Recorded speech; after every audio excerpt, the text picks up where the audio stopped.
नमस्कार, स्वागत है आपका न्यायपथ में। हम रेस जुडिकाटा पढ़ रहे थे, तो आइए उसे कंटिन्यू करते हैं। The court which tried the former suit shall be competent enough to try subsequent suit. इसे हम एक्सप्लेनेशन 2 और एक्सप्लेनेशन 8 के साथ पढ़ते हैं। एक्सप्लेनेशन 8 जो 1976 में जोड़ गई थी, ये लिमिटेड जुरिडिक्शन की बात करता है।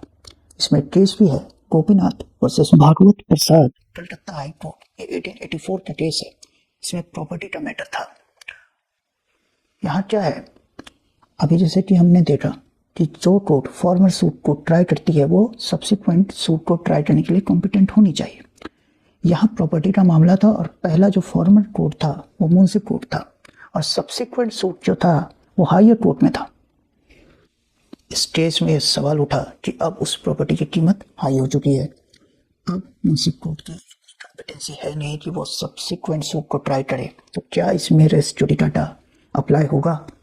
यह हेल्ड हुआ कि munsif order will act as res judicata, इसलिए क्योंकि सब्सिक्वेंट सूट यदि 1860 में डाली जाती तो वो प्रॉपर्टी का प्राइस में कम होता और वो पेक्यूनरी जुरिडिक्शन में भी रहती, है ना।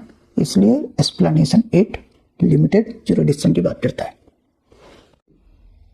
जैसा कि हम जानते हैं, सिविल प्रोसीडिंग में जजमेंट आती है, फिर डिक्री आता है और फिर उस डिक्री को एग्जीक्यूट करवाना होता है।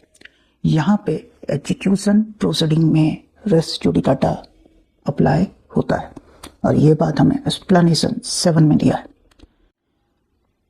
अब बात करते हैं रिफॉर्मा डिफेंडेंट की। ऐसा डिफेंडेंट जिससे कोई रिलीफ की डिमांड ना की जा रही हो प्लेंटिफ के द्वारा, बस कुछ बातें स्पष्ट करने के लिए इन्हें ऐड किया जाता है।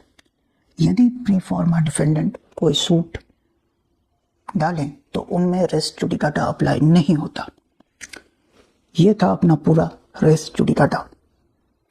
तो आज के लिए इतना ही, फिर मिलते हैं। Thank you.